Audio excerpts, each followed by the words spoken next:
Okay, so today I'm going to be doing another little study on one of these oil primed canvas panels, and here's one in its package. Now this little study is going to be based off of another little study that I did, which was done on Yupo paper last night, and it's of the Dolomites and of a little waterfall that I took a picture of last summer when I was there.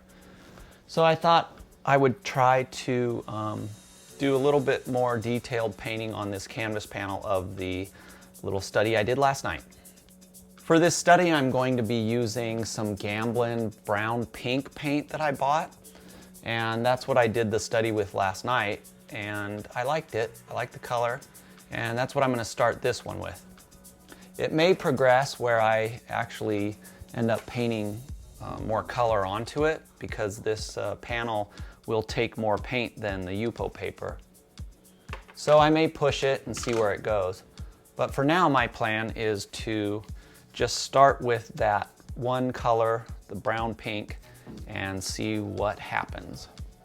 Okay, so how I'm starting this is I'm just using some mineral spirits with some of the color thinned down. And I'm going to roughly sketch out the composition here. Keeping it thin, really thin, so I can change my mind and kind of work out all the details. So I'm just making some marks right now of approximate locations of everything. If you notice, I put some tape on the edges here to create a little border. The reason I don't like working on these panels usually is because they're pretty cheap, but this one's actually a decent quality. It's oil primed linen, but they're really hard to frame if you don't want to cover up any of the painting. So I put this little 1/4-inch border of tape around it so that if I do like this thing and I want to ever frame it, I can get a frame made that it won't cover up the painting. So right now I'm just going to lay out some of the major diagonals and areas.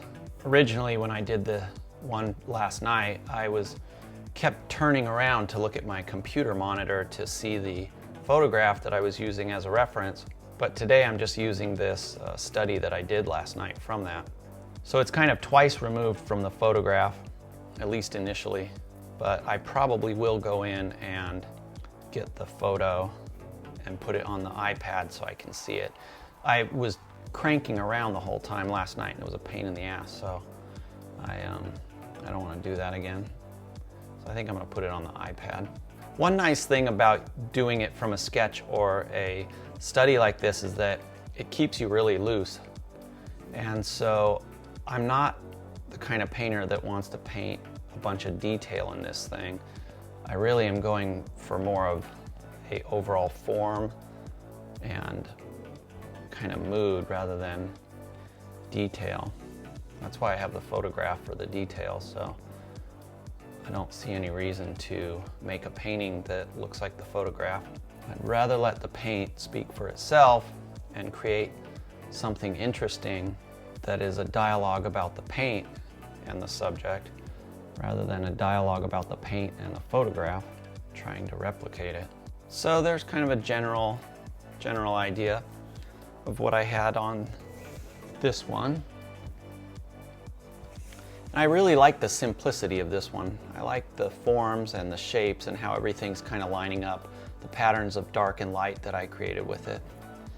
Of course, the photo had that, so that's what I saw when I was out there taking the picture. Okay, so now I think what I will do is get the iPad and use the photograph for more reference and see what I come up with that's different. There's no point in recreating what I did last night on the Yupo paper on here, so I don't see any point in doing that. So because of that, I think I'll grab the photo and see what I can come up with that's different. Okay, so here's the photo on the iPad, and I'll probably put it up on the screen so that you can see a better version of it. I think it's important to get the sort of gesture of this little waterfall, since it kind of becomes like the main character in this little picture. I don't want to get too detailed with trying to render out this photograph. I guess that was one good thing about having to turn around and look at it on the computer, is that I'm going off of memory and not trying to, you know, my observation is like more from a memory standpoint of like just turning around, sort of seeing it and then turning back around to put those lines down, which is different than if I'm looking at a photo right in front of me and I start getting into all the little details and how the little angles of stuff are slightly changing and all that. And I think overall, I'm better off if I keep it sort of simplified.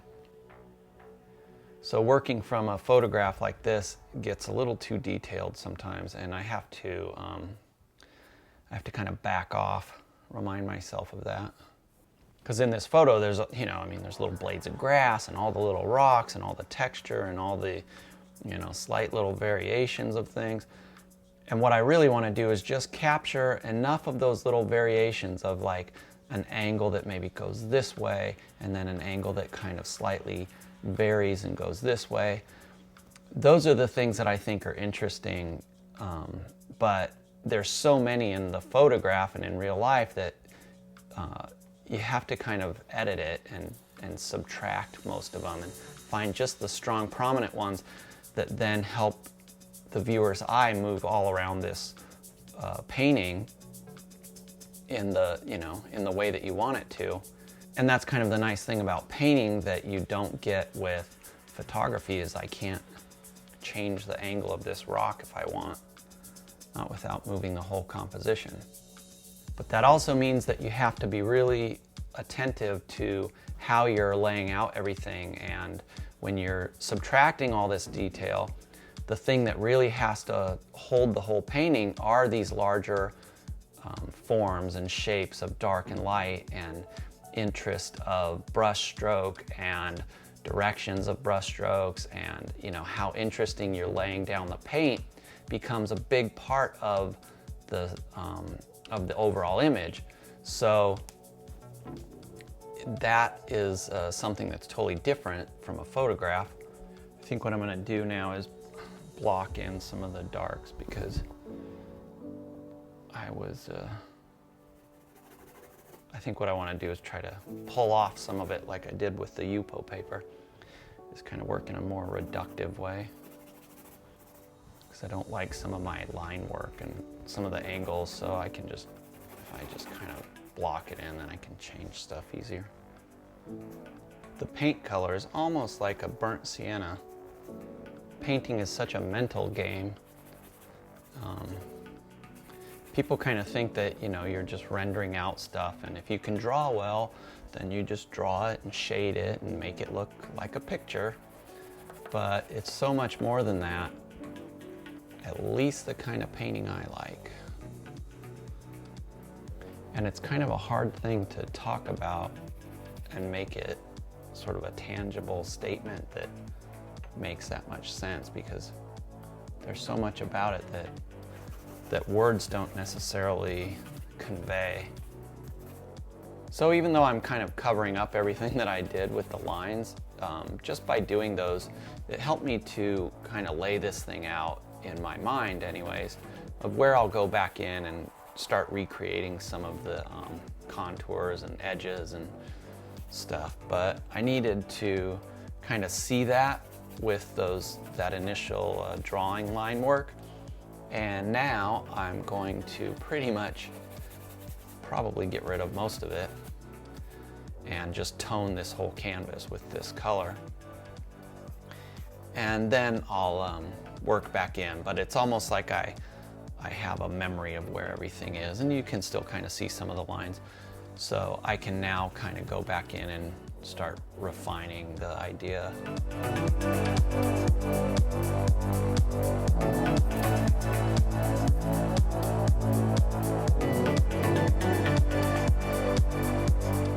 That was kind of like a warm-up, I guess, and kind of a practice to get everything kind of how I want it. I think I'm going to wipe down some of this and smooth it out a little.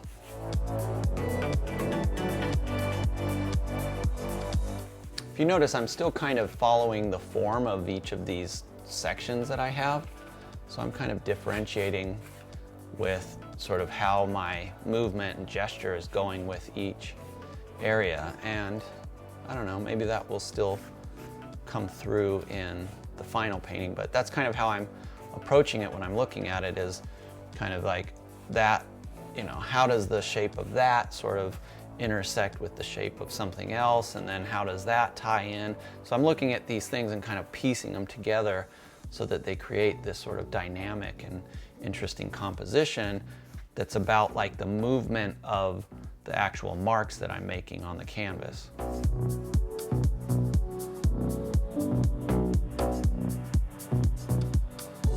Okay, so now I'm going to start going back into this drawing and refining it and kind of laying out the form and the shapes and everything of the composition.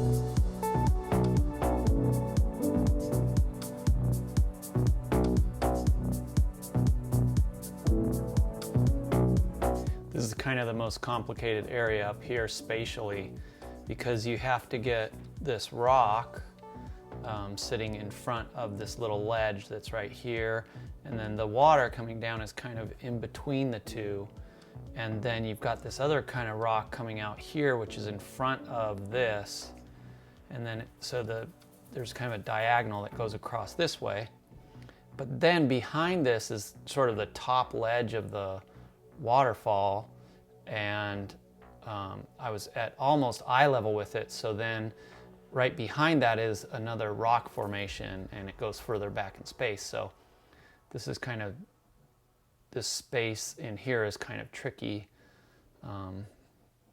So I want to make sure that I paid kind of close attention to where everything's supposed to be in that space. And then you've got this other rock ledge right here that comes down, and then you got these two sort of boulders.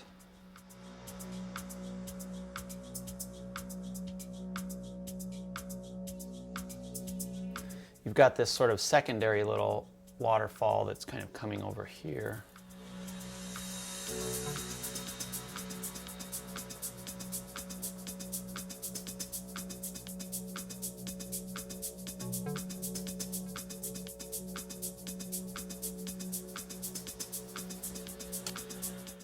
I'm just going to start blocking in some of the darks so I can get a better idea of kind of where everything's sitting spatially in dark and light.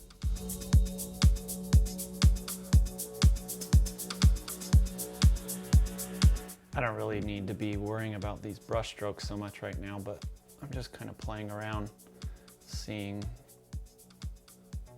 what will happen. So when I build up the paint later, I might have sort of an idea.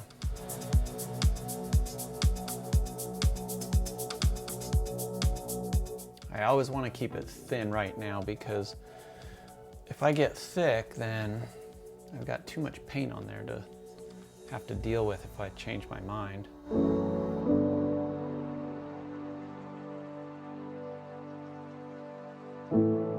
I like this oil primed panel because it's kind of slick like the Yupo paper, although it's definitely more absorbent and you can't wipe off the stuff quite as easily. But the head of my department at school gave me these, and like I said earlier, normally I wouldn't ever buy canvas panels because I don't generally like them, but this oil primed one is pretty nice. Okay, so since that last clip, this painting sat for almost a year, and I wasn't really sure if I wanted to work back into it or not. But recently I've been using a limited palette of burnt sienna, sap green, and white, and I had some paint left over from a couple of other studies. So I thought, since the underpainting on this painting is so similar to the burnt sienna, I thought that I could use it to use that limited palette with. So what you see me doing now is I'm actually putting in the darks, which are a mix of burnt sienna and sap green. And basically what I did with the limited palette was build up and paint over this painting and basically use that sort of red as a nice underpainting ground. The idea is similar to what I was doing with the underpainting, except for I'm pushing the contrasts of the lights and darks a lot more. And of course I'm adding warm and cool mixtures into it. The idea with this is to keep your paint somewhat thin so that you can use the red underpainting as part of the tones that show through. And they happen to work really nicely with the sort of cool greens. So with this type of painting, it's very similar to doing like a Venetian red ground and then working your paint back over it. The key is to leave some of the underpainting showing through. And those become sort of mid-tones a lot of the time that have kind of a nice warmth to them. And as with the underpainting done in the red, I'm taking note of how I want to put down my brush strokes to sort of follow the forms of the rocks that are being portrayed. Okay, so far I've painted most of the rocks and the shadows and stuff with this kind of warm green mixture made up of the burnt sienna and sap green. Now when I get into the water, I'm going to cool that off a lot, and I'm going to use a lot less burnt sienna and more sap green and white to create a cooler green that will contrast really nicely with this warmer green. At this place in the painting, I'm really starting now to worry about how I'm putting down my brush strokes and being more conscious of the final brush strokes that are going to be seen for the painting. I want the top brush strokes to always be following the form of the object that they're depicting, so it wouldn't make a lot of sense to sort of do a cross hatching on these water parts, because that's not the way the water is actually flowing. So the brush strokes are actually going to be in the same direction as the water. Now the rocks can be a little bit more arbitrary, and I like to use brush strokes that sort of interact with each other and support each other so that they portray different planes of the rocks and how light is hitting them. Okay, so at this point in the painting, it's all about refining and putting in as much detail as I see fit. I'm looking at the forms, values, brush strokes, and marks, and I'm slowly changing stuff and pushing the painting where I think it needs to go. If one decided to, they could push this thing to a photorealist representation. I personally don't really find that kind of painting that interesting. Yes, technically it's impressive, and I know a lot of people ooh and ah at that, but to me it always looks a little bit overworked and stale. I prefer a more expressive type of mark making, and really just trying to convey the form and the essence of what the actual scene was like, rather than getting into all the little details of every blade of grass and bubble in the water. So, for now, I'm going to call this one finished. And by leaving it loose, if I decide that I want to tighten it up or go back into it in the future, I'll be able to. Now there's a million ways you can start and finish a painting, and this was just one that I chose for this. So if you enjoyed watching my approach, leave me a comment down below, and consider subscribing. Until next time, see you later.